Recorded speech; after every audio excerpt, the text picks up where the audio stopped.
Welcome back. I'm now joined by the head coach, Dan Campbell. And Coach, after the Baltimore loss, you said your team is not going to waste a loss. They're going to learn from it.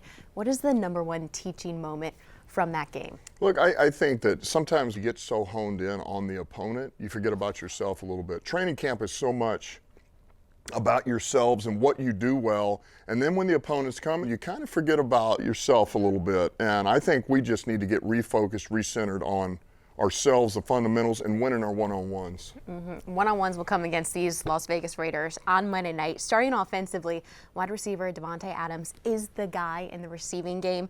6 consecutive Pro Bowl seasons for him. Why is he so consistent no matter what offense he's in? He's all right, he can run any route in the book. I'm going to start there. And then once he gets it in his hands, he's as dangerous a runner as you're going to find.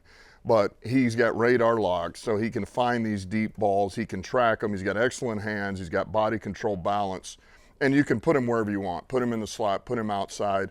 And the way they're doing it, this is old school running attack, so it's hard play action pass downhill. The safety's coming down, the backside safety for the run, and all of a sudden you just get a one-on-one outside. You'll take it all day long. You got the whole field to throw, and that's kind of how they're using him right now. So look, he's dangerous. Another weapon is running back Josh Jacobs. We haven't heard his name a ton this season. He led the league in rushing last year, over 1,600 yards. Why is he still an emphasis regardless of how that run game is going? Well, there again, I think that this is kind of an old school running approach, and they're going to want to get him going. And this is just gap scheme across the board, really duo is what we call it. And I think it starts here with him. This is something he does a very good job of. You can see him kind of stutter. He pulls the linebackers into the blocks, and then when he feels the perimeter, he goes. And so now it's on the corner, one-on-one, who's pretty far off here. Set him up, put your foot in the ground, and now because of this space, he pretty much set it up himself. He's a dangerous runner. He's a dangerous receiver out of the backfield. And so I think it's the 1-2 punch of that. So we're going to have to be able to take care of this guy because he can hurt you. The heart and soul of that Raiders defense is no doubt edge Maxx Crosby. 6.5 sacks so far on the season. In addition to the sacks, where can he create the most havoc? Yeah, he on the perimeter. He's high motor, but he's got a quick first step.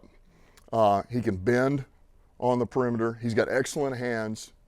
And he's got different moves off of that. So he's got speed, he's got spin, he's got power, and he's relentless. And so here you see him, man. He sets up the bull, then he swipes, swats, rips, and he goes after the ball. Like this, it's very easy to just go, I'm just going to sack the quarterback. Like he's going after the football here first. So he's actually getting the ball, and he's going to take out the quarterback, which is nice. So he's a turnover machine now. He's a takeaway machine. You talk about the sacks. I mean, there's no telling how many he gets strips out of there from the quarterback. So, listen, Decker and Sewell got their hands full this week, but I'll take our matchups, man. I like our guys.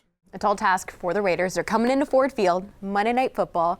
Your Lions they'll be sporting some alternate helmets. It's going to be a great atmosphere. How do you make sure that the Raiders get the brunt of this bad taste in your team's mouth? Yeah, I think we there again, we got to get back to what we do. And it goes without saying, that was embarrassing. You know, what we went through, that's embarrassing for every one of us. And what's encouraging is when you step back and you look at it and you say, man, all we got to do is get back to playing our style of football. That's all we have to do. And everything we talk about in our identity, and if we do that, the byproduct that is winning, and it'll handle itself. Thanks so much, Coach. Okay, thank you.